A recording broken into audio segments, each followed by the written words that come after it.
श्रोताओं, हम मना रहे हैं राष्ट्रीय सड़क सुरक्षा माह और आज इस महत्वपूर्ण अवसर पर हमारे बीच उपस्थित हैं शहर के जाने माने वरिष्ठ ऑर्थोपेडिक और spine surgeon doctor BKS Sanjay. और आज आपसे बातचीत का विषय रहेगा सड़क दुर्घटनाएं, दुष्प्रभाव और रोकने के उपाय। डॉक्टर BKS संजय, कार्यक्रम में आपका बहुत बहुत स्वागत है।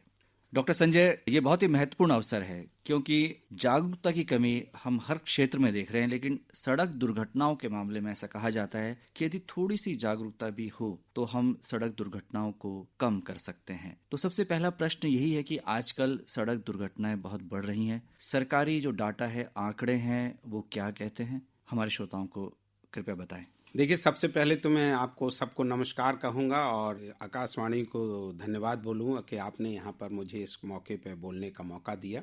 सड़क दुर्घटनाएं, मेरा मानना है कि एक महामारी का रूप धारण कर लिया है। पूरे देश में 5 लाख के लगभग जो है सड़क दुर्घटनाएं होती हैं और दुनिया में तो 13.5 लाख के करीब होती हैं। और अपने यहाँ मरने वालों की संख्या इन 5 लाख में से सर 1.5 लाख लोगों की मौत हो जाती है। और इसमें भी बहुत अचंभे वाली बात है कि जिन लोगों की मौत होती है वो 15 से 35 साल के लोग, जो कि 50 से 70% जो मौत होती है वो इस तरह के होते हैं। और आप ये देखिए, इससे जो नुकसान हो रहा है वो क्या है कि यही लोग हैं कमाने वाले हैं, यही घर को चलाने वाले हैं। और जब किसी के घर में किसी का कमाने वाला चला जाए तो आप अंदाज लगा सकते हैं कि कितना बड़ा नुकसान होता है। सड़क दुर्घटनाओं के कारण क्या क्या नुकसान होते हैं? एक तो युवा शक्ति का नुकसान जो आपने बताया, लेकिन इसके और जो नुकसान है वो क्या है? देखिए सर, सबसे बड़ा जो नुकसान है कि मेरा मानना है कि जो मानव संसाधन है इससे बड़ा कोई संसाधन नहीं। और दूसरा, यदि इसी की कड़ी में कहें कि स्वास्थ्य से बड़ी कोई चीज नहीं है। यदि आपके पास स्वास्थ्य है तो आप सब कुछ कर सकते हैं। वही आदमी के जिसके दोनों पैर हैं, अच्छे ढंग से चल रहे हैं तो वो अच्छी तरह से दौड़ लेगा।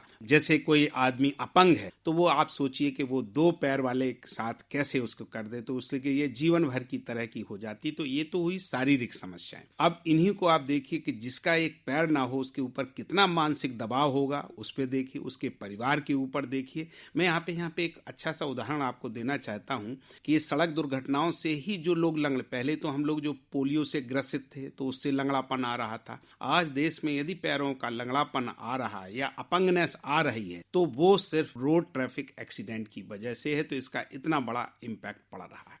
तो राष्ट्र की जो अर्थव्यवस्था है उस पर भी इसका कुछ प्रभाव है? इसका सर, मैं तो बहुत बार इस बात को कह चुका हूं। और मैं क्या, पूरे मास मीडिया को आप देखें, पूरा GDP का 1 से 3% GDP का लॉस होता है सड़क दुर्घटनाओं से। और इसको यदि GDP को रियल सेंस में आप पैसों से आप इसको कैलकुलेट करें तो हमारा पूरा जो राष्ट्र का जो GDP है या जो बजट है वो 2 लाख करोड़ का होता है। आप सोचिए, 1% का 2 लाख करोड़ का मतलब 2 करोड़ हो गया। और 2 करोड़ का मतलब आप देखें कि जो हमारे यहाँ से, जो मेरा मानना है, मुंबई से जो अहमदाबाद जो ट्रेन चल रही है उस बुलेट ट्रेन की कॉस्ट इतनी है। तो जितना हमारा ये लॉस होता, हर साल हम 6 बुलेट ट्रेन चला सकते हैं। इतना बड़ा तो आर्थिक नुकसान है, ये तो देश का नुकसान है। व्यक्तिगत आप ये देखिए कि किसी के घर में जो कमाने वाला था उसकी दुर्घटना से मौत हो गई या वो अपंग हो गया तो उसका तो घर ही खत्म हो गया। और सड़क दुर्घटनाओं का मेरा मानना तो ये है सर, सड़क दुर्घटनाओं में हड्डियां ही नहीं टूटती हैं, घर टूटते हैं, रिश्ते टूटते हैं, समाज टूटता है। ऐसे में कई उदाहरण आपको यहाँ पर दे सकता हूँ। जी हाँ, आपने बिल्कुल सही कहा कि समाज पर भी इसका दुष्प्रभाव पड़ता है, रिश्तों पर इसका दुष्प्रभाव पड़ता है। थोड़ा बताएंगे कैसे? आप सर, ये आपने बहुत अच्छा सवाल किया है और मेरा उद्देश्य है कि सब लोगों को मैं सर ये आपको सच्ची घटनाएं बता रहा हूँ। एक हमारे पास व्यक्ति आए हुए हैं, उसकी उम्र है लगभग 30 साल के करीब। सड़क दुर्घटना हुई, उसकी टांग की हड्डी टूटी, जांघ की हड्डी टूटी। शादी के 2 महीने बाद ही उसका एक्सीडेंट हो गया।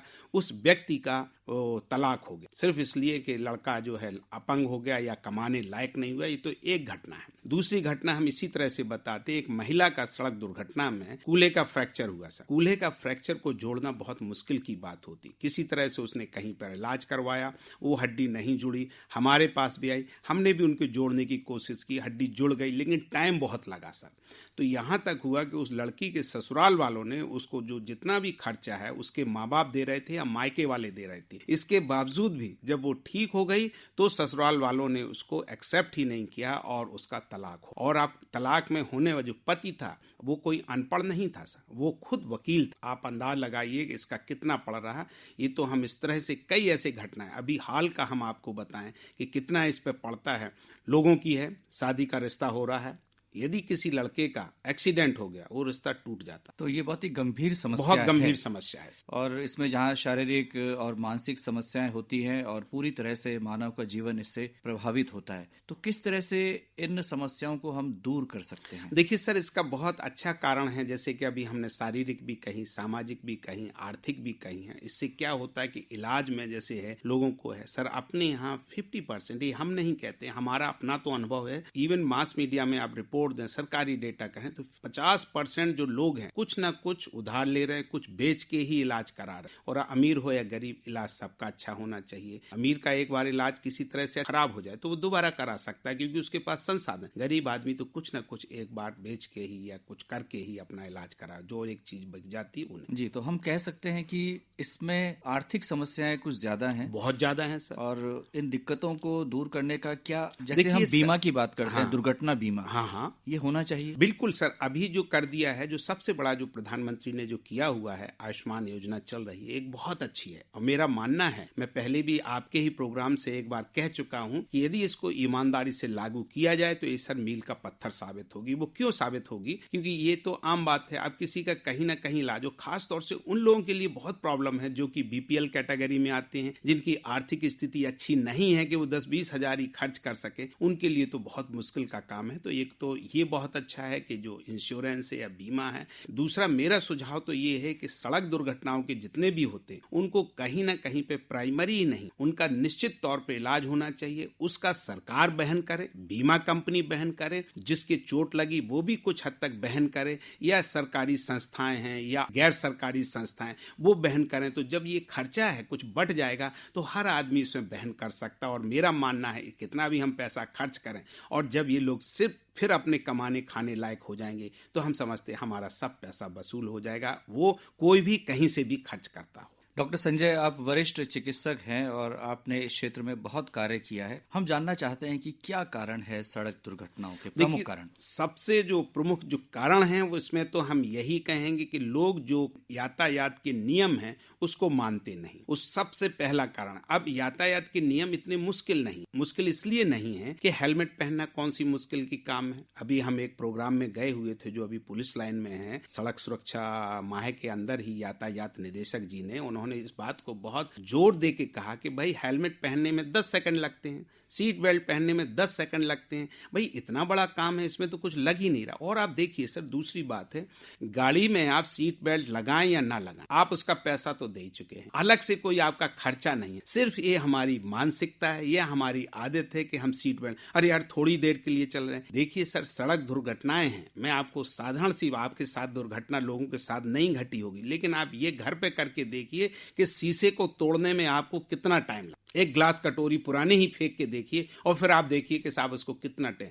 एक्सीडेंट फ्रैक्शन ऑफ सेकंड्स में हो, दुर्घटनाएं फ्रैक्शन ऑफ सेकंड्स में घट। तो हमें इसके लिए लगाना चाहिए कि हम यदि अपने 10 सेकंड लगाते हैं, एक चीज है, और अब यदि हम सही चल रहे हैं तो क्या हम सीधे रास्ते से नहीं चल सकते? हमें ओवरटेक गलत ढंग से क्यों करना है? यदि हमें एक सरकार ने स्पीड लगा रखी है तो आप उसमें चलाइए ना। अब यहां से एक स्पीड में चला रहा है, कोई दूसरा तरह से आ जाए तो जो दुर्घटनाओं का समय रात में है, ओवर स्पीडिंग। हम तो सर एक्सप्रेस वे का भी हमारा अनुभव है, यदि दिल्ली से और उस पर जाए, वो रोड इतने अच्छे बने हुए हैं कि सर अपनी गाड़ियां आप 140 और 150 किलोमीटर भी चला लें तो आपको बम्प भी नहीं पता चलता, ना आपको झटका लगता, ना कोई होता है। खुला रोड है, जब खुले रोड है तो आप स्पीड भी बढ़ा लेंगे। फिर वहां दौड़ लगी हुई है, ये हमसे आगे निकल रहा, भाई इसकी गाड़ी ये है, ये छोटी सी कार है, इतनी तेज चल सकती है, हम इतना। तो हम इसमें इस तरह का खेल खेल रहे हैं और ये खेल बहुत खतरनाक हो रहा है। इसके साथ और एक नया जो चल रहा है कि क्या है कि अब हमें जाना भी है तब हमें ये कहीं पार्टी में जाना है, शादी में जाना है, तो वहाँ तो शराब का भी आपको यदि कुछ इंतजाम किया गया उसको भी पीना है, और फिर उसके बाद उसी रात घर भी आना है। और आप ये सोचिए, ह्यूमन बीइंग जो ड्राइवर है वो तो वही ड्राइवर, उसे भी तो रेस्ट चाहिए कि नहीं। वही ड्राइवर हम ले जाते हैं, वहीं पे है, वो भी सर आपके साथ हमारे साथ खाता पीता, आपको बताता नहीं, चोरी से खाता पीता है, पी लेता है, फिर उसके बाद चलाना है। तो आप अंदाज लगाइए, ऐसी कई चीजें हैं। मेरा अपना मानना है सर, नींद का अभाव, नशे का प्रभाव सड़क दुर्घटनाओं के मुख्य कारण, और उसके बाद ओवर स्पीडिंग, ड्रिंकिंग ड्राइविंग, और जो अब नया जो आ गया है वो है मोबाइल फोन को यूज करना। लोग इतने हो गए कि साहब मोबाइल फोन देख रहे हैं, और कई ऐसे मास मीडिया में आपको देखेंगे सर एक्सीडेंट सिर्फ फ्रैक्शन ऑफ सेकंड्स में। आप सिर्फ नंबर देख लीजिए, इतना ही देख लिए, सामने से आप किसी को ठोक देते हैं या पीछे से कोई आपको ठोक। जी, ये जो रियर व्यू मिरर है, हाँ, इसकी क्या इंपॉर्टेंस? बिल्कुल सर, इसकी इंपॉर्टेंस है। देखिए, साइड से कोई आ रहा है, आप उसको एक तरफ से देख सकते हैं। पहले तो चलिए राइट साइड में ही ड्राइवर की साइड, आप पीछे की साइड में है, आपके सेंटर में भी एक लगा होता है। इन लगाने का उद्देश्य ही इतना है, यदि हम इसका सिर्फ रिफ्लेक्सली देख लें, अब हम टर्न कर रहे हैं, हम मिरर में देख लें, तो एक्सीडेंट बच जाएगा, एक्सीडेंट बच जाए। हम अपना अनुभव कहते हैं, हम खुद कार चलाते हैं कभी कभी।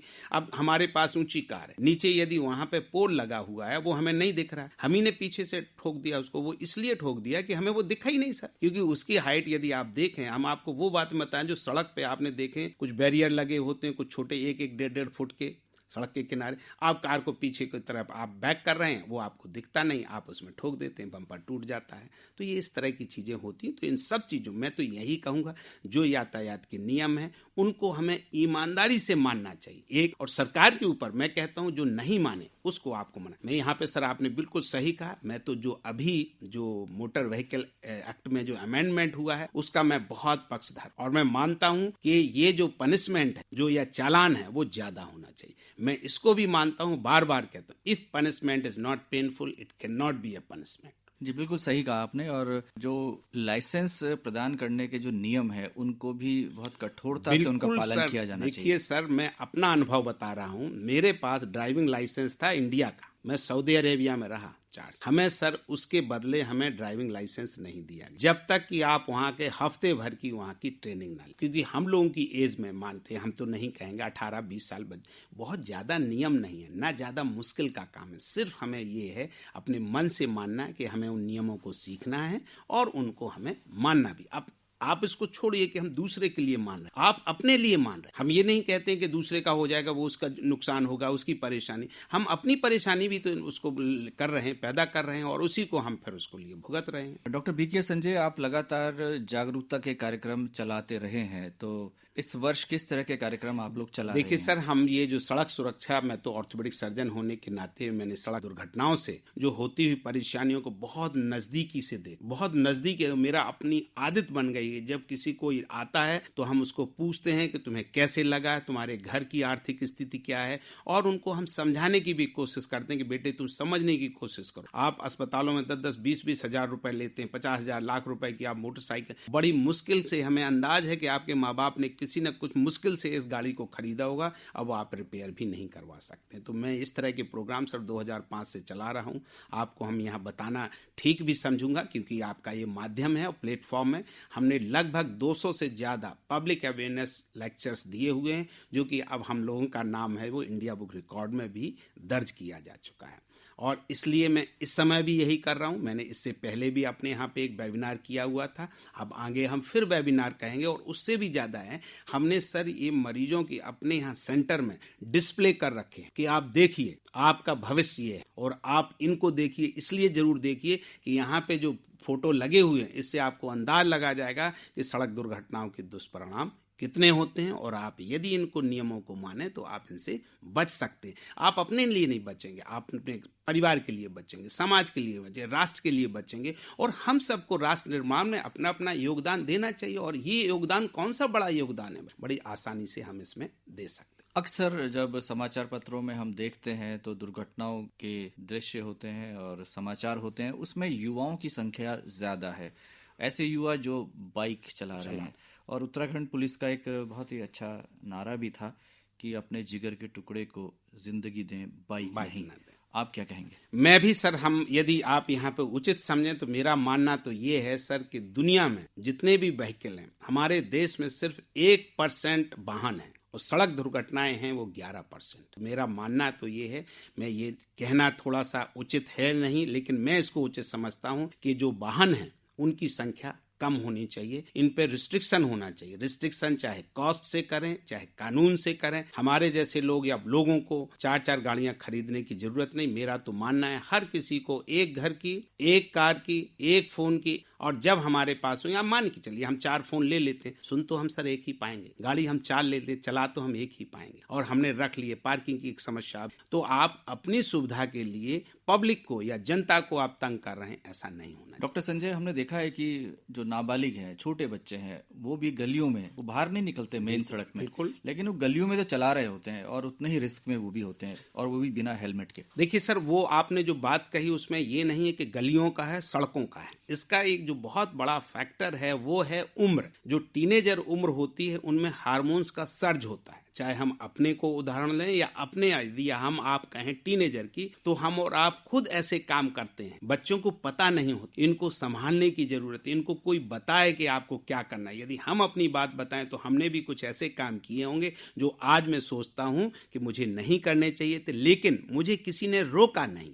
रोका इसलिए नहीं, यार हमारा लड़का नहीं है, उनका लड़का है, होगा तो उसका नुकसान होगा। वो थोड़ी सी अच्छी आदत नहीं है, और वो समाज के लिए इस बात को सोचना चाहिए, बच्चा हमारा हो, आपका हो, उसके भी तो माँ बाप हैं, उसके भी दादा दादी, उसके भी रिश्तेदार हैं। यदि किसी के साथ घटती तो उसके घर में ही नहीं घटती, समाज में घटती है, राष्ट्र का नुकसान। अंत में क्या कहना चाहेंगे डॉक्टर? मैं सर सबसे यही अनुरोध करना चाहता हूं इस रेडियो के माध्यम से कि जो यातायात के नियम हैं उसको आप ईमानदारी से मानें, और यदि आपको नहीं आते तो आपको सीखें। हाँ, ये मैं जरूर मानता हूं कि इनके यातायात नियमों को जानने के लिए, इसकी आदत डालने के लिए थोड़ा मुश्किल होगा, लेकिन यदि आप एक बार कोशिश तो करें। यदि हमने सोचा, आप गाड़ियां ऐसी आ गई, जब तक आप सीट बेल्ट नहीं लगाते वो हॉर्न या अलार्म देती रहती हैं। मैं ये नहीं कहता हूं, मैं इसको बहुत साधारण तरीके से ये कहता हूं कि जब हम शर्ट पहनते हैं या हम पैंट पहनते हैं तो क्या हम जिप लगाना भूल जाते? तो आप इसको ऐसी आदत डालिए कि हम गाड़ी पे बैठने से पहले जिस तरह से हम चाबी देखते हैं उस तरह से हम हेलमेट को दें। चाबी जेब में बाद में डालें, हेलमेट हम पहले लगाएं। गाड़ी स्टार्ट करने से पहले हम सीट बेल्ट लगाएं। टर्न करने से पहले हम राइट लेफ्ट देखें। पीछे करने से पहले हम देखें। ओवर स्पीडिंग को देखें। आजकल गेज हैं, ऐसी गाड़ियां नहीं है कि आपको पता ना चले किस स्पीड पे चले। जो परमिटेड स्पीड है, जगह की स्पीड से, जहां रोड ही 30 फीट का है, यदि आप उस पर 80 और 90 किलोमीटर की रफ्तार से चलाएंगे तो कैसे? हाँ, रोड है, अपने यहाँ एक्सप्रेस वे है, आप 90 किलोमीटर, सरकार ने भी उसको पहले 100 किलोमीटर था, आप कुछ 90 कर रखा है, आप वहाँ पे 90 चलाइए ना, उसमें कोई गलत नहीं। लेकिन जहाँ रोड इतने छोटे हैं, स्कूलों के पास है, अस्पतालों के पास, भीड़ भाड़ में, वहाँ तो हमें इस तरह के एडवेंचरस काम नहीं करने चाहिए। तो डॉक्टर BK संजय, आज आप हमारे स्टूडियोज में आए और आपने सड़क दुर्घटनाएं, दुष्प्रभाव और रोकने के उपाय विषय पर बहुत ही महत्वपूर्ण जानकारी हमारे श्रोताओं के साथ साझा की। आपका बहुत बहुत आभार, धन्यवाद।